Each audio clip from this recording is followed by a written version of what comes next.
Hey y'all, finally a post-race video from Atlanta.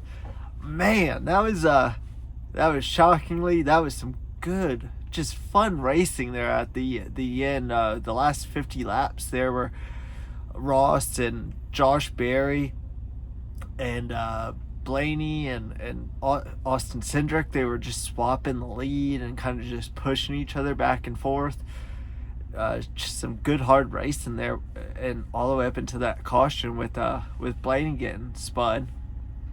It was a blast to watch. Before that, earlier in the race, it was good. Joey Logano really just dominated that first portion. Other than Josh Berry, winning stage one, it looked like that car was untouchable. Stage two, Joey was leading quite a bit of that with Austin Cindric on his tail, and then who ended up winning that? Was it Kyle Larson? I think Kyle ended up winning it with some weird pit strategy by everybody else, and then all the Fords they all got the field got like flip flopped there at the end, going from stage two to stage three, and Joey, he got pushed back out there and could just never make it back up front. Hose of Art was running in the top 10 just about all race week, all race, and Denny, we didn't really see much of Denny all the way up until I think saw Denny on lap 176. He got tight and touched Christopher Bell, but he was kind of running mid-pack. It was a 3 wide scenario. Yeah, but other than that, really didn't see him all the way up, and saw him touch the wall a little bit at the end, and then saw him just not really give Josh Berry any kind of space at all. It kind of caused that crash. Really, teammates helping teammates, I guess. I wonder if NASCAR's going to look into that to see if that was a possible caution to help Bell win, like kind of what we saw at Martinsville. I'm just kind of curious about that with it ending under yellow, and Denny was kind of involved in it, so it'd be interesting to see if any penalties come from that. Maybe it's just me who saw it and thought about it like that, but let me know in the comments if you watch the race and what you think about possibly having a teammate wreck cars so the race can end under yellow and help a teammate out. But other than that, Hose of Art was coming for it. He had the run going up the middle. You had Kyle Larson there on the low lane, and Christopher Bell out there in the high lane, and he looked like he was coming down to close the door on him. But that last, I'd say 20 laps or so, right before Cindric got wrecked by Kyle Larson, Kyle Larson and Christopher Bell, they really just started driving like asses. Really just pushing people around. You could see it. Bell with Josh Berry there, he was on the low lane, and he would just kind of purposely just not turn the car and want to take up the first and second groove and really just run Berry up the track. And for these guys that don't get to race up there that often, like Berry and Austin Cindric, they really need to stand their ground. I'm not a very big fan of right hooking somebody, but if it's going to come down to you getting pushed into the wall like Austin Cindric did, or right hooking the 5 and just turning left to avoid it, I don't see anything wrong with it. If that son of a gun wants to run you into the damn wall, you hold your ground. My opinion, you hold your ground. Let me know what you guys think about that, though. You think putting yourself in the wall, costing yourself points, going back? He's not great at every track, so put himself in a hole there, or do you hold your ground, take the 5 with you, and maybe actually be able to get out of that one harm free, or do you lift with 4 laps to go and hope that you get the momentum to do a crossover move, which I don't think you're gonna do. You will live to fight another day, but if you lift there, who's to say you're not gonna have to lift in a lap or two once hopefully you get the momentum back and you're not stuck 3 wide going backwards after that lift, and you end up getting wrecked anyhow or whatnot. So it's hard to say. I don't think being pushed around out there is a good look for folks that don't get to run up front very often. Look at Ross Chastain. He made a career out of not getting pushed around, and everybody knows the watermelon man's name. The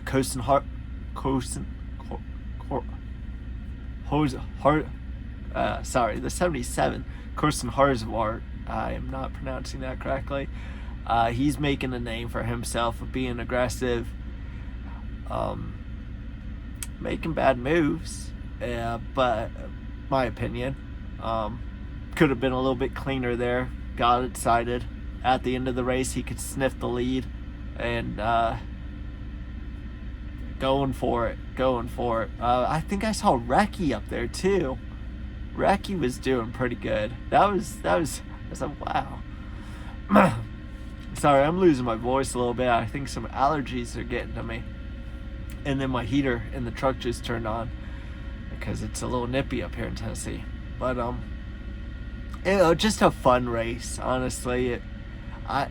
Before the race, I was kind of a little iffy on should we have back-to-back kind of pack racing going on. Like, it would be a little bit more fun, I think. I was thinking to throw a Martinsville or Richmond or a short track in there, but this car doesn't perform very well at those, so I was kind of thinking maybe like a 1.5 miles would be pretty cool, which it would be, and Atlanta is technically a 1.5 miles. I wish we had the old Atlanta back, personally, though, just because I don't like having all the I don't like to consider Atlanta a super speedway either, because it's only it's a 1.5 mile track. I think it's not a 2 mile track, you know. I would rather have a 2 mile track, another super speedway out west. Yeah, and just my opinion on that is just because of change my lighting right there. We have 2 of them down here in Alabama and Florida, in the South. You throw another one right there in Atlanta, and it's all right. So you have 3 of them. All 3 states are touching each other. Like, you don't have to drive very far to get to all 3 of them, you know. And it kind of just screws the folks out west. And I think the folks out west, they have Phoenix, which is a fun track, unique track, right? They don't have they lost Vegas or whatever. Oh, no, yeah, they have Vegas, which is a 1.5 miles. That's a fun one. Is that the one that they're changing though? I can't remember. I want to say Vegas is the one they're changing to a short track, which is terrible timing because this car runs so well on the 1.5 miles. And then I think they would probably do better, with my opinion, if they had more horsepower. But we've argued that. The fans have, just like the playoffs. It's just like NASCAR doesn't care about that, so no need to bring that up. So, but I would like to see a super speedway. Now, I'm not saying we need another super speedway though on the schedule. I think 6 races at super speedways is plenty. Too much of a good thing is a bad thing, in my opinion. And we had too much 1.5 miles back in the day when the cars they just stuck there. They were much better at short tracks, super speedways, and road courses. Don't get me wrong, the 1.5 miles were put on exciting racing, but it was a Jimmy show, you know. everything was just about a Jimmy show, though. I think Hendrick, it was almost just a Hendrick show. I think one year they won half the races. But maybe it was them plus Gibbs equaled half the races. I'd have to look it up now. I'm kind of interested. But yeah, I just think having a super speedway built out west would be pretty cool for the folks, for the fans out there out west. Since NASCAR wants that market, I think it would be a good market. I think they would really get a kick out of it, so to speak, and not have to drive. No, it's more than 1,400. Geez, it's probably 2,000 miles. Yeah, it's like 2,500 miles from coast to coast. So you're looking about 3,000 miles or so. Probably 2,200 if you live, like, depending upon where you live, to Talladega. You know, have to jump on an airplane. I wouldn't do that right now. So, yeah. Just, nah. No good, I don't think, having all these super speedways or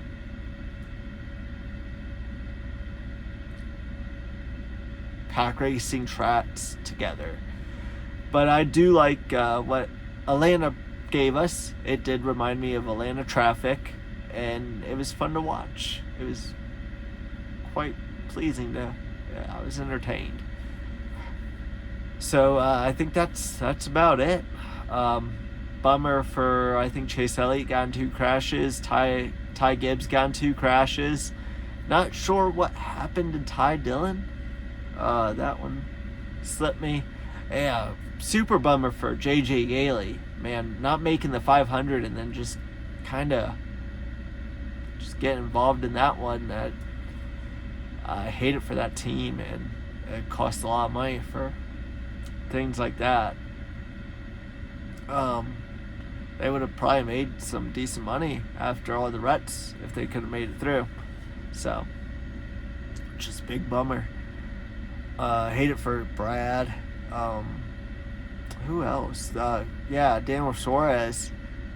Man, at first it looked like Ty could have backed out. You know, a lot of racing was left. But then getting to see it from a not a like a low angle view, but a up top view, it looked, yeah, Daniel just did not know he was there. Not sure if hard to blame that on the spotter, but just no good, because this was another track where, like Austin Cindric, you gotta perform at your better tracks, and you can't go out of these better tracks for you with a loss, with a L. So